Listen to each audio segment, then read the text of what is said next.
एक कहावत है कि एक झूठ अगर 100 बार बोला जाए तो वो सच लगने लगता है। बेशक वो सच नहीं हो जाता, पर अगर वो एक झूठ बार बार यदि अलग अलग मुंह से सुनने को मिलता रहे तो वो सच लगने लगता है। ऐसा ही एक झूठ बार बार मुस्लिम विद्वानों द्वारा बोला जाता रहा है। लगातार मुस्लिम मंचों से, वामपंथी पत्रकारों से या दोगली भेदभाव वाली विचारधारा रखने वाले बुद्धिजीवियों से हमें समय समय पर यह सुनने को मिलता रहता है कि इस्लाम शांति का धर्म है। इस जुमले को इतनी बार प्रयोग किया गया है कि यदि आप गूगल पर शांति का धर्म लिखकर सर्च करें तो आप जान जाएंगे कि इस्लाम को शांति का धर्म सिद्ध करने के लिए कितना कुछ लिखा गया है। खैर, ये तो लोग हैं और लोगों का काम है कहना। ये तो कुछ भी कहेंगे, हम किसी की नहीं सुनते। हम इस्लाम की आधारशिला अर्थात कुरान के आधार पर आज यह जांच करेंगे कि क्या इस्लाम वाकई शांति का धर्म है। क्या इस शांति शब्द को लेकर जितना कुछ हमें सुनने को मिलता है, क्या वो वाकई सच है। हेलो दोस्तों, कैसे हैं आप सब। मैं विकास कुमार आपका स्वागत करता हूं आपके अपने यूट्यूब चैनल सत्य की खोज में।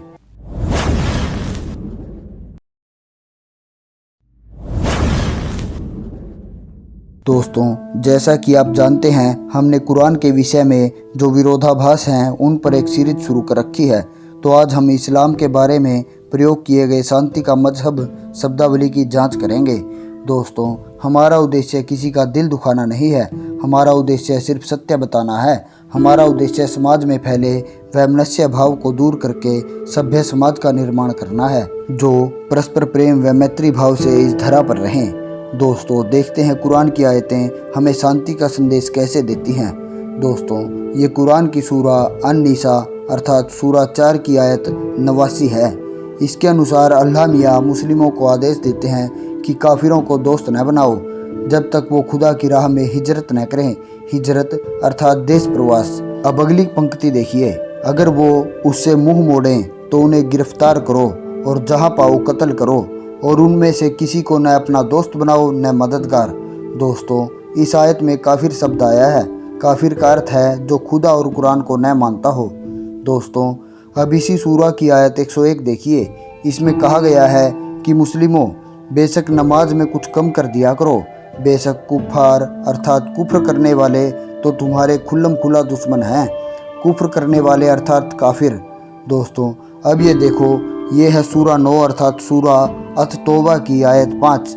इसमें कहा है कि जब हुर्मत के 4 महीने गुजर जाएं तो मुशरिकों को जहां पाओ कत्ल करो और उनको गिरफ्तार करो, घात लगाकर उनकी ताक में बैठो। फिर अगर वो लोग शिर्क से बाज आएँ और नमाज पढ़ने लगें और ज़कात दें तो उनकी राह छोड़ दो। बेशक खुदा बड़ा बख्शने वाला मेहरबान है।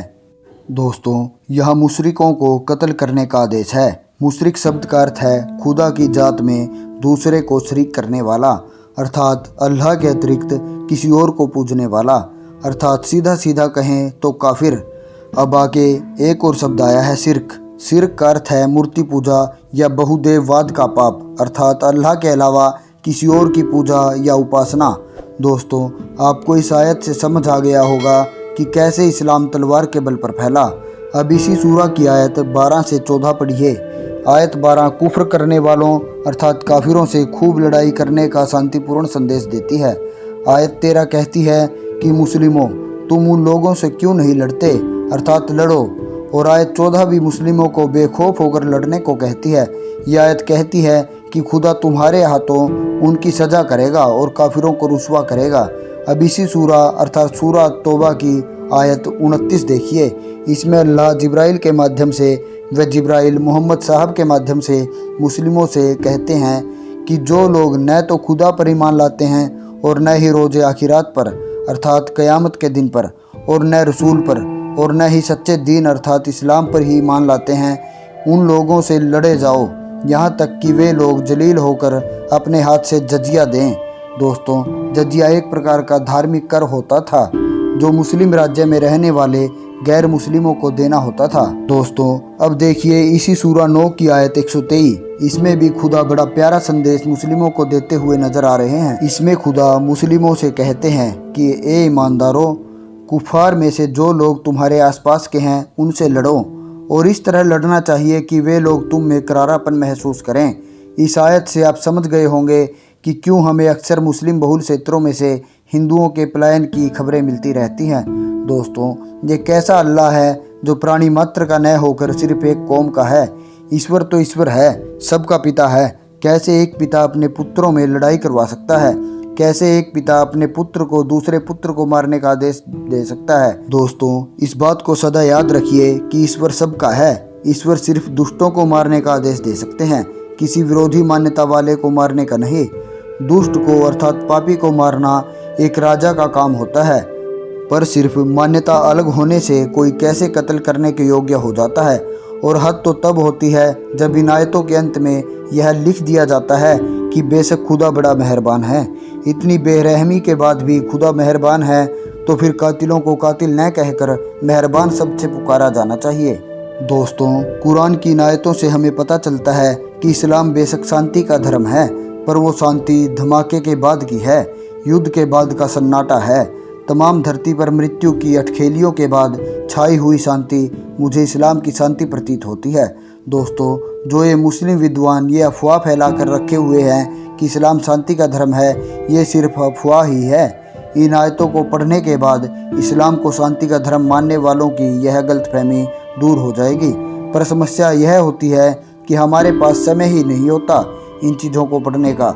हमने जो सुना बस वो मान लिया। यही मानवता के पतन का सबसे बड़ा कारण है। दोस्तों, हमारा उद्देश्य किसी का अपमान करना या किसी का दिल दुखाना नहीं है।